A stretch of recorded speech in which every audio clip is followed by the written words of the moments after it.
Here's Brandon,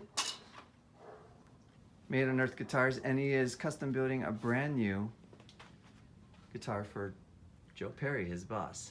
This is going to have, the bat is going to be done out of aluminum, so it'll be like this.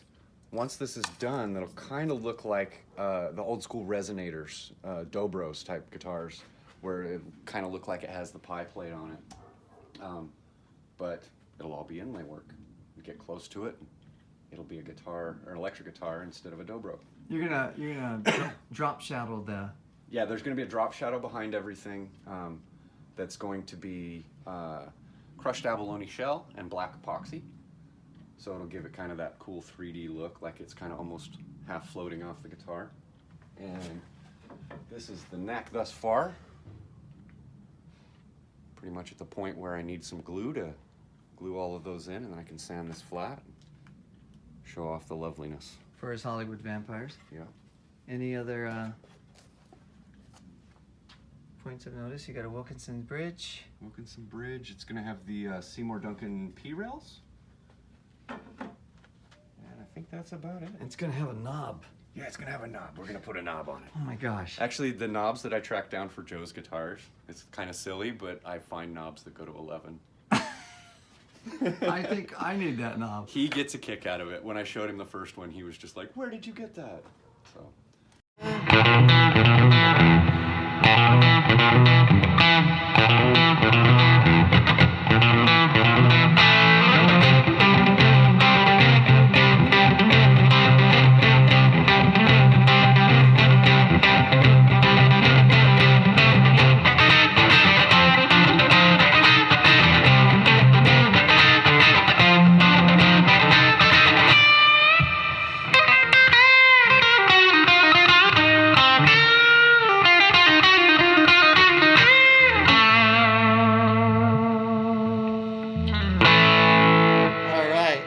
Playing that wrong and a million different times, always wrong, always different, but it's the way I play it.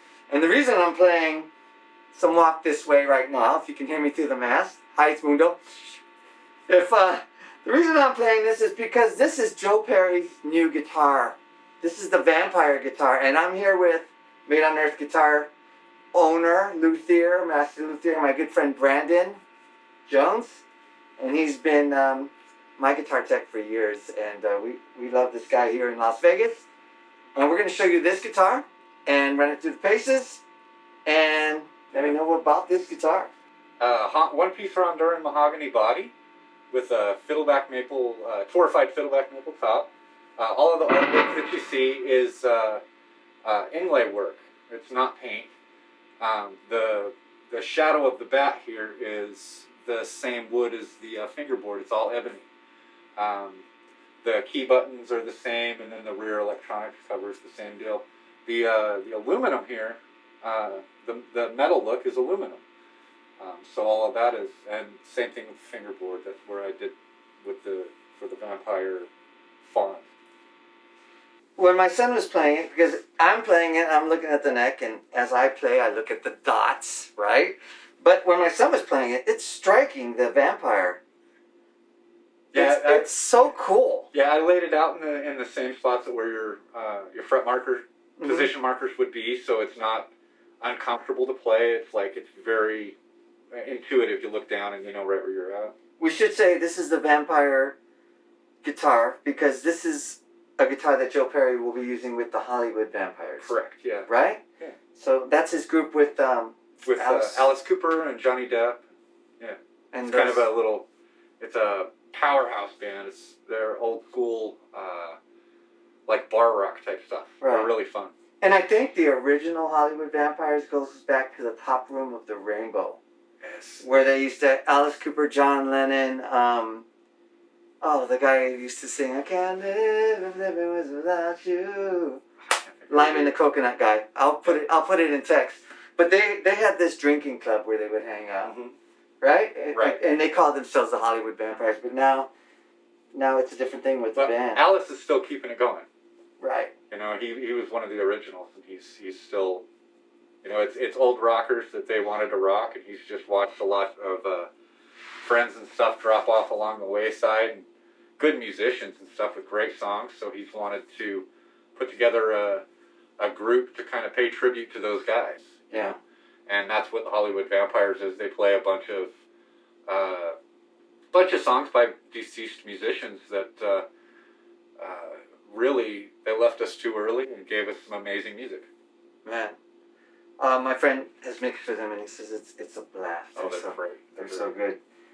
So we should also mention that Brandon works as Joe Perry's tech here in Las Vegas and elsewhere. Right. With Aerosmith, of course.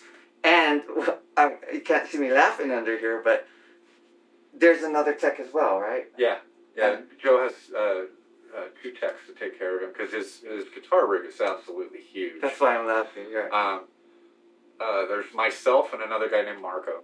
Yeah. And I kind of try to take care of the guitar end of it while he's kind of tackling the pedal board and amp end of it.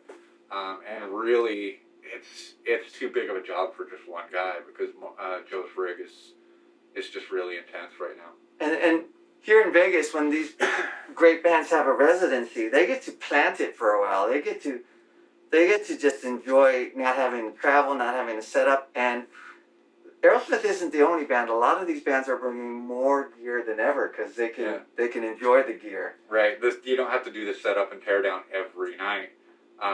They'll do like a run where they'll, do 8 to 10 shows or something like that, and then they take it all down and put it back in the truck, and it's night and day different when you have to pull it off the truck, get it set up for a show, and go take it down, get it back in a truck, versus these residencies. The residencies are really cool. So, did I hear right? About 40 guitars?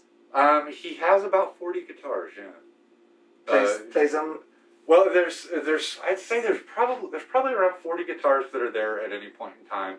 So because he gets his he gets in this vibe where he's just feeling a certain guitar, or they'll pull a song out of a set list where it's using a specific tuning or used a certain guitar on that, and we got to have that stuff on hand and pretty much ready to go in case of that type of a situation.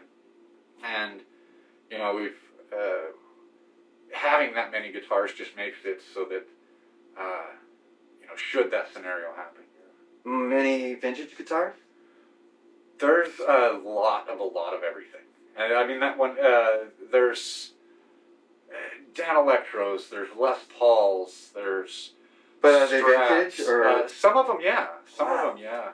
And how cool is that Dan Armstrong guitar? It's awesome. It's really cool. the Plexis are awesome. That's just. I love that guitar. I know I played one, but I never plugged it in. It's a little bit on the heavy side, but I mean he uses that for some different songs, so it's got some alternate tunings on it and stuff. So they're just fun to pick up and go to town on. Wow. Wow. And then there's some local musicians who have worked with Brad Whitford, and we hear how great of a guy he is. Brad is amazing. He is such an unsung hero of that band. Yeah. I think he's finally getting some props. Well, somewhat. I mean, I think realistically, Joe and Steven, they couldn't walk through a bar or through a casino or a mall or something like that and not get recognized. Joey, Tom, and Brad, I feel like they could. You know what I mean? Unless you're a big Aerosmith fan, I think you might recognize them. But those two, Joe and Steven, it's like you instantly recognize them. Your eyes are on them. So they kind of have a little bit of that anonymity.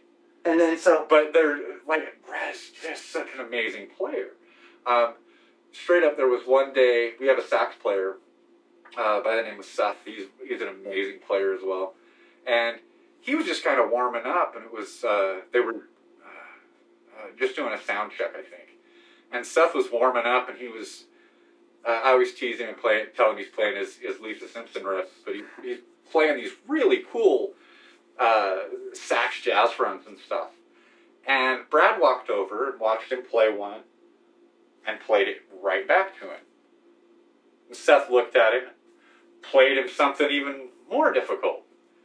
Brad listened, played it right back to him. And to me, that was really amazing to see the caliber of musician that Brad is, to where he literally was just hearing another musician in the same room noodling, and he could play it back to them. Yeah. That guy is amazing. Well, and like I said, us Vegas guys, we know that. That's. But I want to get back to this guitar. But tell me, how is it to work with Joe? You don't really get to hear about him as much. He's an amazing dude. He's very laid back, very chill. Mm-hmm. Yeah, I don't really know what more to say about it than that. It's kind of a dream come true. And I think you told me he always has a guitar with him. Yeah, every night when he leaves, he takes 2 guitars with him. Yeah. It's usually he takes his 1960 Les Paul, you know, because it's an expensive guitar, and I'm not losing that at a show. Definitely not. And just for, you know, security reasons, insurance reasons and stuff. Sure, I get that one. And he'll take his favorite guitar, whatever guitar he's feeling. Yeah. It might be, you know, the Burn Strat. He might be feeling the Billy guitar. He might be feeling, you know, the 1325 fan guitar that I built for him. Yeah. So let's take a step back. You built him a guitar before. This is the second one you've actually built. Yeah. We'll have to put some pictures up, but can you speak to that real quick? Yeah. Well, it was right after I first got the gig with him, and I noticed that when I went back and up all of the guitars and stuff, that I saw Les Pauls, I saw Tellys, I saw Armstrongs, you know, I saw Dan Electros. It was like, it wasn't like, you know, going backstage at a Steve Vai concert where all you see is Ibanez, right. You know. So he's one of those guys that he's not a brand whore. He's not like, you know, oh, they put my name on a logo, I'm going to play that stuff on stage all the time. He plays what he feels. And as a musician, like I said, I got to respect that. That's amazing. But that kind of gave me the confidence in saying that, you know, if I gave him a guitar, he might actually play it. And I just started working with him and wanted to say thanks for, you know, the gig. And, you know, it was cool. So I started working on a custom guitar for him.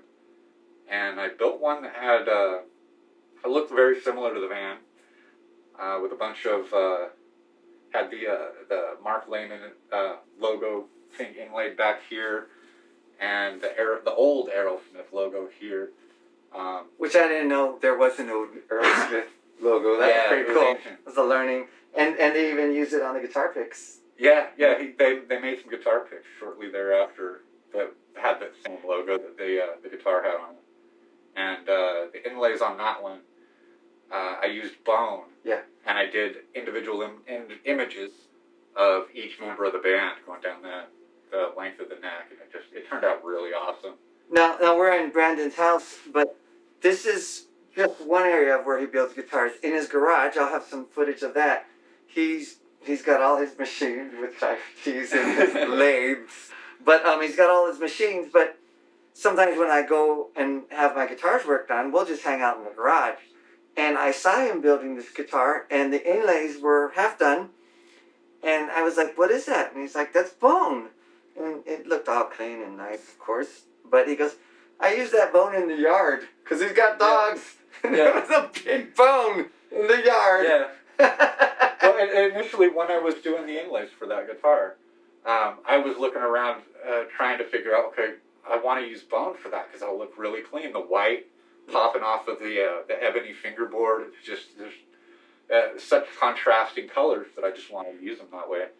And I started looking around my shop going, okay, I've got old nut blanks, I've got old saddle blanks, and depending on the intricacy of the inlay, I might be able, you know, I can piece things together and make it what I want it. And I'm sitting there kind of scratching my head thinking what I'm going to do. And my dog came walking in from the front yard with this big-ass bone in her mouth. So I immediately cut the ends of it off. I apologized to her. I got her a new bone since. I cut the ends off, and I ran it straight through my bandsaw and cleaned it up with my disc sander, my belt sander, and made myself blanks. That's awesome. So that I could do the inlays on the fingerboard of the band. Let's get back to the guitar. But hey, Brandon's my buddy. If there's any questions, if you like what we're doing, you have any questions, shoot them our way. Maybe we'll do another video, and we're gonna also do some videos on actually being a guitar tech and actually building his made on earth guitars, which is MOE. How do you like it to say? MOE, made on earth. Yeah. Whatever.